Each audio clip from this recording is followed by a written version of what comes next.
This story has been recorded at an Addictive Eaters Anonymous meeting in New Zealand. You can email us at contact@aeanz.org. I'm Joanne, I'm an addictive eater. Hi, Joanne. On the way here, I was thinking, oh my gosh, what's something different that I can share? Because this is my thinking. People get so bored with hearing my story again, you know. And I thought, actually, I never get sick of hearing people's stories. For all the time that I've been coming, I still love and never ever feel bored or think, oh my God, here we go again. You know, like I've never been anywhere else where I have heard something repetitive that I've thought, oh my gosh, why are they talking about that again? And I come to these meetings, you know, day after day, year after year, and I still love listening to the sharing. So I do not know what is going to come out of my mouth. I am tired, and that's okay. So I was reading a little bit of a story in the back of the big book. I can't even remember what story it was, but there was one line that caught me, and it said that I was brought back to life.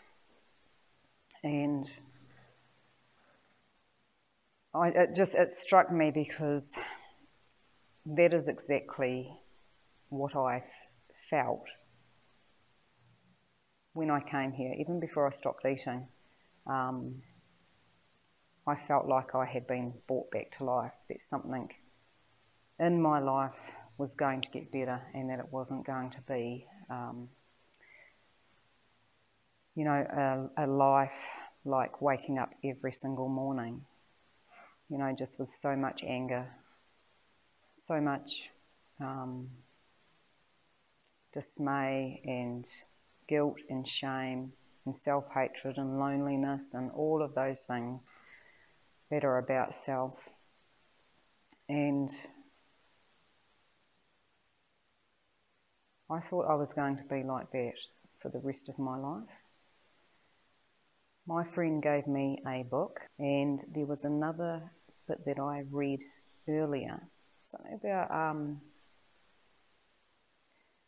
making sure that the people that you meet, that within their soul, after meeting you, you have brought a lot more to their life, you know,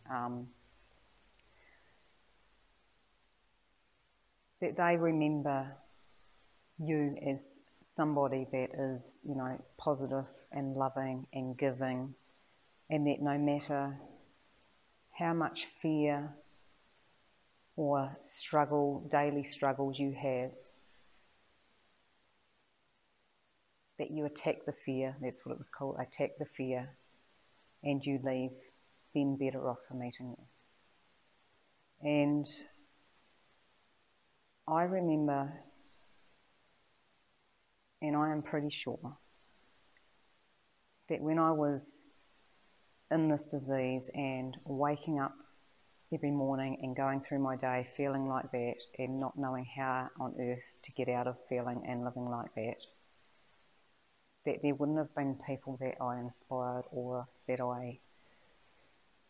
thought, you know, that I brought things to their life, you know, that they were happy to have me, for me to be around them, and that I was giving to situations, you know, like what I learnt here is that it doesn't matter if you feel anxious and you feel fearful and you're not in a good space, that if you go to a function or you are around family or you're around friends, see what you can take, see what you can give, see what you can do. That's about the changes in life. I was thinking, driving here, about gratitude. And, you know, again, in the disease, I was not able to see the good things around me. I didn't see anything good about my childhood. You know, I had children, a house, husband, and I complained a lot. You know, I really did. And you know, things weren't easy, but what started happening was that I started seeing things, lots and lots of problems, and not lots of solutions. And I can still have some of those same, and I do have lots of problems. I mean, coming into recovery doesn't mean that everything is you know, resolved and that you go through life and you don't have problems. It's about daily things come up, but actually I don't have to be that negative person and just see all the problems. I get to see things that I can be grateful for. Do you know one of the silliest things that I feel grateful for? And it probably sounds silly saying this, but you know, when I sit down and have a pee, do you know, I think, oh my God, how lucky am I that I can actually just sit down on this toilet and do this? Honestly, I really do. Because some people actually can't. You know, some people actually cannot just sit down on the toilet and have a pee. I actually think like that. So, you know, I would not have, if you could just have, you know, how many times you go to the toilet during the day, that every time you sit on that toilet that you're feeling grateful, that's way more than what, you know, I did way back when I had the disease. And the other thing that always comes to mind and I always feel grateful for and I always say to Lou is, you know, at night time, and especially, you know, in the winter, aren't we lucky? And I just, all the time, feel very, very grateful for having a house, being warm. You know, like I went to the city mission today and I went to pick up a food parcel for someone. And while I'm waiting there, there's cars pulling in and they're picking up food parcels. And, you know, I don't want to be judgmental, but one young girl, you know, they're lovely there at the city mission, and I started feeling emotional just standing there watching cars pulling in and the great work that the people at the city mission do. And they're so friendly and they're so kind, and they're handing out the food parcels.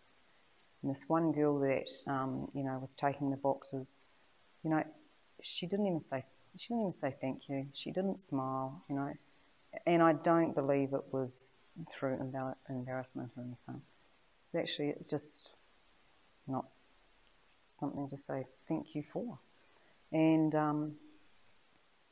you know, I said to him, thanked him, you know, for, you know, the work that they did. But I really just, I thought when I finish working, that's what I want to give of myself, you know, is to do the work. And I would love to work in the city mission and try and help people, you know, for nothing. If I won lotto, that's what I would, you know, I could see myself doing that sort of stuff. And, you know, I just felt emotional. And I'm thinking, oh, is it just because I'm actually tired today? But no, it's just because I'm human. When I sat down here tonight and I looked around, I started to get emotional again. And it was because I looked around and I thought, and I felt friends, you know, like friends in a fellowship, that it doesn't matter what I talk about and what I go through, that everybody here knows, you know. So, yeah, a lot of things to be grateful for, and just the simplest things. I felt like life was very, very hard and a lot of doom and gloom. When I think about this disease and my own experience and working, you know, now working with a lot of people that have addiction and trauma,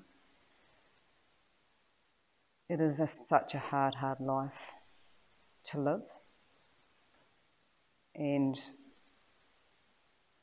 you know, I don't want to forget that, you know, there weren't days in between where I had days where I didn't have that struggle of not eating, trying to burn off calories, on and off the scales, very self-conscious about body, moods all over the place, because it is so far away from that.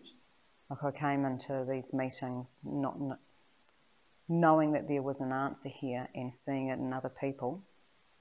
And, you know, I came for a good couple of years and had a very, very brief time where I was able to eat on a food plan. And I thought that I had it, you know. Well, I don't know what I thought. I think I had a period of about 4 months where I was eating on a food plan. And, you know, I don't know, well, nothing happened, but I ended up eating again. And, you know, I continued to eat for a good couple of years. And I used to come into meetings and, you know, I would drive to meetings and I would have been eating all day. And I'd drive to meetings and I'd get halfway, getting into Papanui, and coming from North Canterbury, and I'd turn my car around thinking, I cannot go to a meeting, that is too embarrassing. And I'd think, you don't have anywhere else to go. And I'd turn the car around and I'd start driving back to the meeting. And I'd be thinking, oh my God, I'm going to have to say that I'm eating.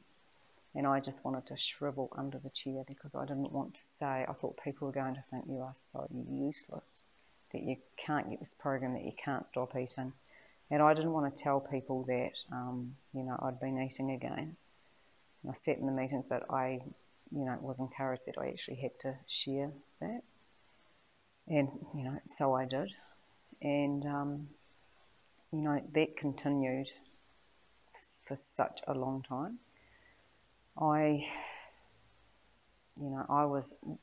thought I was one of the poor unfortunates that Kay always mentioned, you know, in the big book. I thought I'm one of those poor unfortunates that's never going to get this program.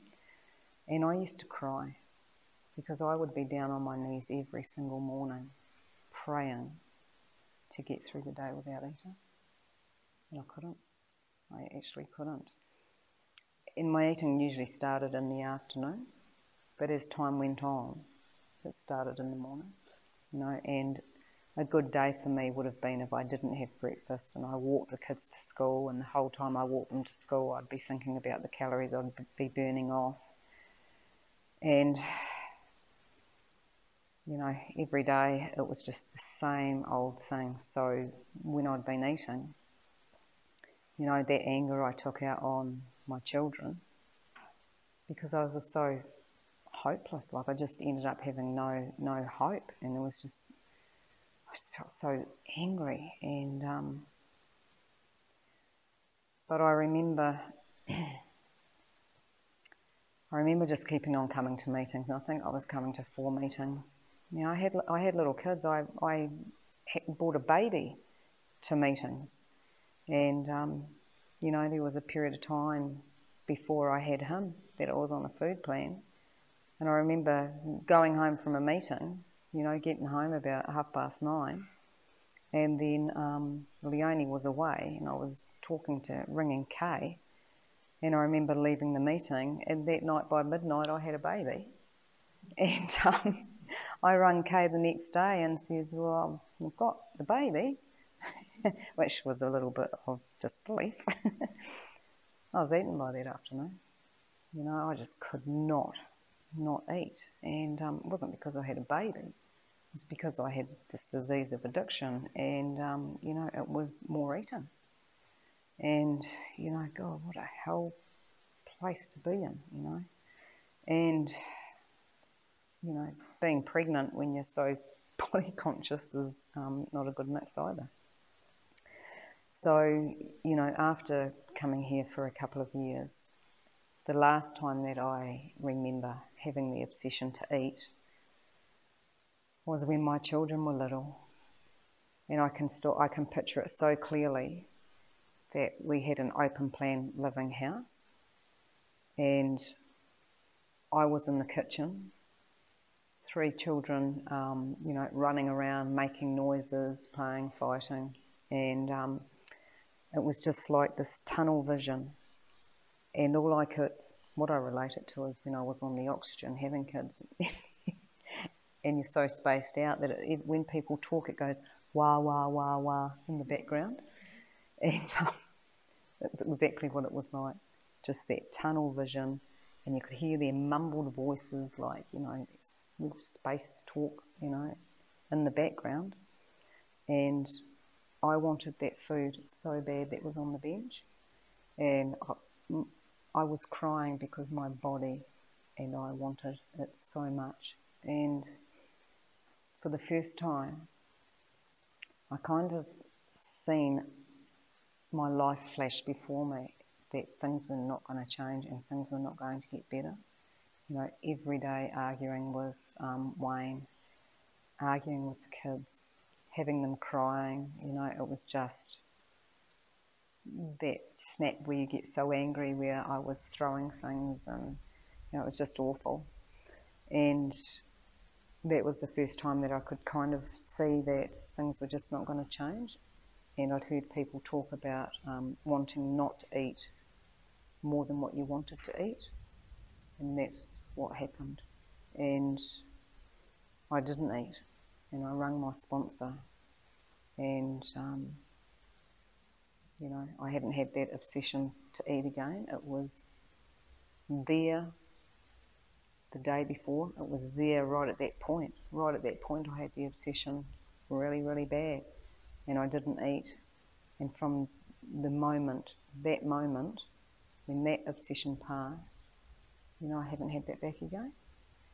And that's, you know, God, that is such a miracle.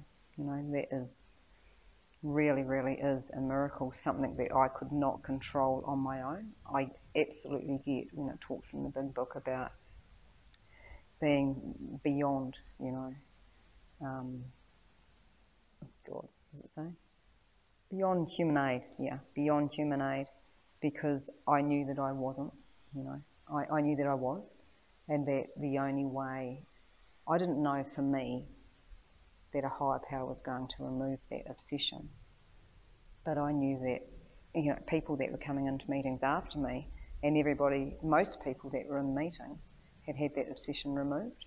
So I knew it worked for others, but I thought it wasn't going to work for me. And I remember going to meetings after that and being so fearful that at any minute I was going to get that obsession back and that I'd end up eating again, because I just did not want to go back to that hell of what it was like. Even the hard days, you know, I've had lots of hard days.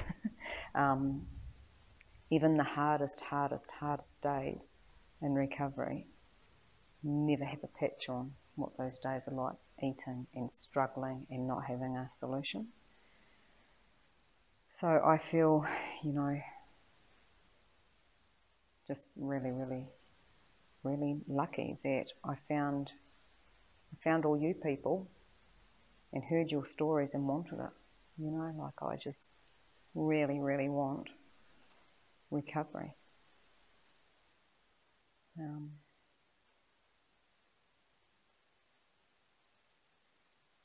You know, every day brings about, you know, more acceptance in life and more acceptance on life's terms and people around me, and you know, it's nothing new to, you know, I still go through, you know, really hard times with Jacob, and being able to accept, you know, where things are for him. You know, it's always, you know, I am learning that actually I need to accept that actually I can be upset. I'm a mother. You know, I actually don't have to be anyone that I'm not. And I'm a mother who actually gets heartbroken, like most parents do. where I need the acceptance to come, and what I'm realising more and more is the acceptance around that he might actually not get well, that he might not get better, you know, and that actually he is where he is, and that is how it is. And you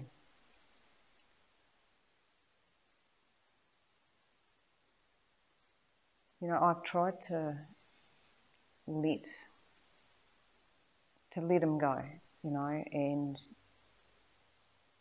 letting go is the answer, and relying on a higher power. I picture him wrapping Jacob up and, you know, carrying it, you know, that's a safety. And I don't actually know what's going to happen, but I have lots of days where that doesn't come to my mind like naturally. I've got to try and think about that, and sometimes that's through tears, you know, and no one wants to think that they're, well, see their boy homeless and walking around the streets. You know, it's a bloody hideous disease when you see the depths of where it actually takes people, you know, and still possibly not wanting help and choosing more than actually just sleeping on the streets. You know, it could have been any one of us. I thank God that actually my substance is not anything like meth, because, you know, it's any sort of drugs and substance is awful, but that meth is absolutely, it's awful. And even without meth, the same thing would be happening. But yeah, to get myself to a place, you know, over the last couple of weeks, every time I've thought about him and every time I've felt sad, I've had to whistle, you know, and I'm not a good whistler. And it probably looks really bad when people are driving past with me with my puckered lips. But I have to whistle. And I whistle, just one, you know, and it takes my thinking away from thinking, because it brings me back to the now, and it makes me concentrate on this really awful noise. And I did try and learn the bagpipes, but this whistling is worse than those bagpipes. But, you know, it actually works, and it brings me back to focus, and it dries my weepy eyes, and, you know, I just refocus and get on with what I'm doing. And the other thing that I learned very early on when I is that as soon as I start helping someone else, I forget about myself. And that's exactly what I do, just put the next foot forward, what I've learnt here, focus on helping somebody else, and what do you know, another hour's gone, and another hour's gone where actually I'm not thinking about how sad things are. And that's all I can do. And that, to me, is just accepting that, you know, it's going to be sad, but actually, next foot in front of the other. You'll be right. You'll get through the day. Head on the pillow. Another day and another day away. So, yeah, a lot to be grateful for, and especially this fellowship. And I've talked way too long because we're only an hour this meeting. Thank you.